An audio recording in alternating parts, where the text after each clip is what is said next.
afternoon, everybody. My name is Chantel, Outlaw. I'm a single parent of 2 children. And before COVID, I had no problems on paying my rent. I may have a little trouble, but not the way it is now. Before COVID, I was making my payments. I'm sorry, I'm a little nervous. You got it. So before COVID, I was getting ready to start a new job, and everything just changed. Since the crisis happened, I had trouble finding employment. I had trouble keeping up with keeping food on the table for my children. Let alone trying to find a solution to be able to keep a home over my kids' head, electricity running, and food mainly. My landlord used to always call and text me and harass me about when I'm going to make a payment with my rent. And it really bothered me, really bothered me and concerned me because there's a crisis going on. What is it that you want me to do? Was it that any of you landlords want any of us tenants to do? It's a virus going on that's viciously killing everybody. Taking everybody off, no problem, no nothing.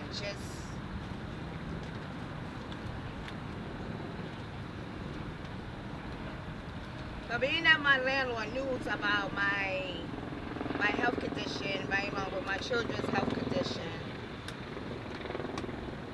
and everybody else's health condition, how am I supposed to go to work, come back, keep my family safe, keep me protected, and not worry if I'm going to pass it on to them, and somebody's going to pass it on to me?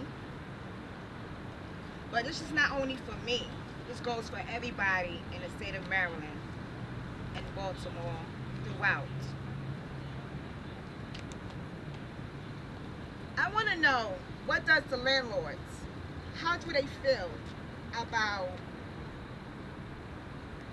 burdening their tenants on getting their rent paid?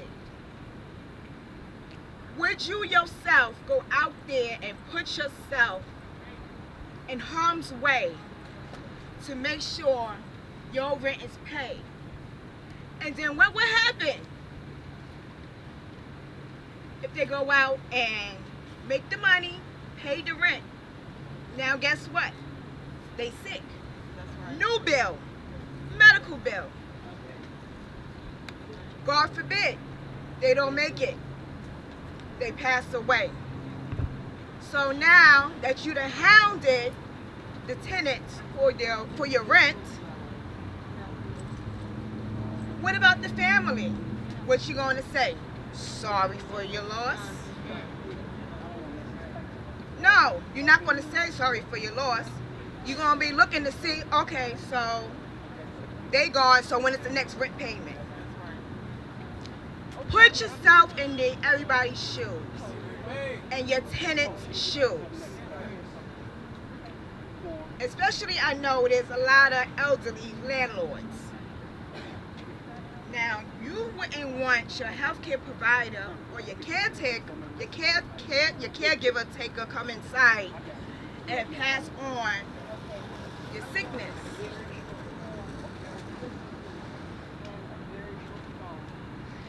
So going back to my landlord, she used to constantly harass me, ask me when I'm going to make payments. The last stimulus check that we had, it didn't do nothing. What was $1,200 supposed to do? $1,200, that's just some people's rent. And maybe a little bit of a bill here and there if you could be able to squeeze it. So for the governor, I would like to know what is his plans? What is the mayor's plans on moving forward? I feel honestly, I would just dismiss rent for the periods that we was on lockdown. Woo! How can you expect anybody to pay anything? I'm emotional because I lost some people. Some good people. Good people on the front lines. People who was trying to do what they had to do to keep this world going, to make everybody better.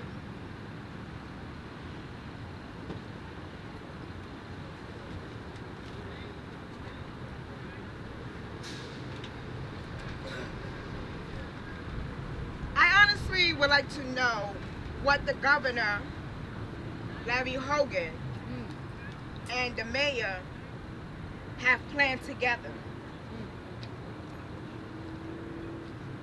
With the moratorium ending, expiring on the 25th, and hearing all these testimonies of how the shelter systems is just disgustingly overfilled. And I personally had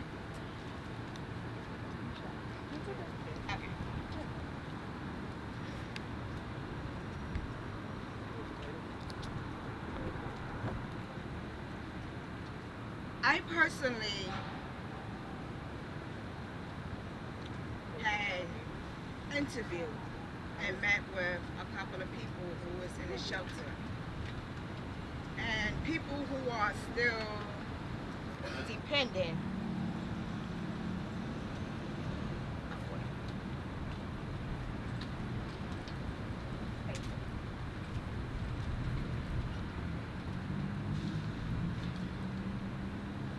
I spoke to people who are dependent on and waiting on government assistance. Like myself, I was waiting and trying to apply for unemployment. I applied back in March, April, and been waiting and waiting right along with everybody else.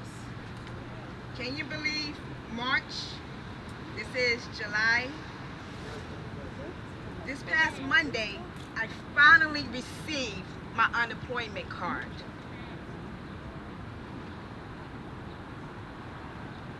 It wasn't what I expected of all the back money that was supposed to be on my card. What I was expecting to be able to pay off my bills and play catch up on.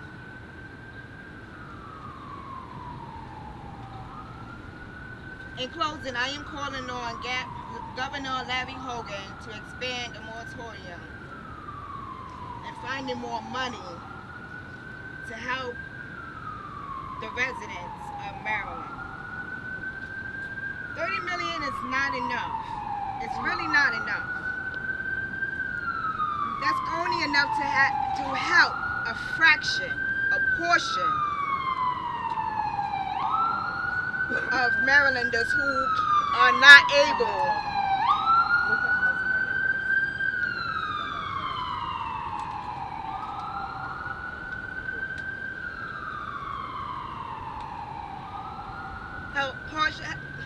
help Marylanders. The $30 million is not enough to help the residents in Maryland, especially senior citizens. They are the main ones who cannot go out and work. They are waiting for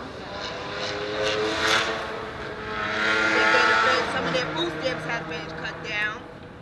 Some haven't even received any of their Social Security. How is that?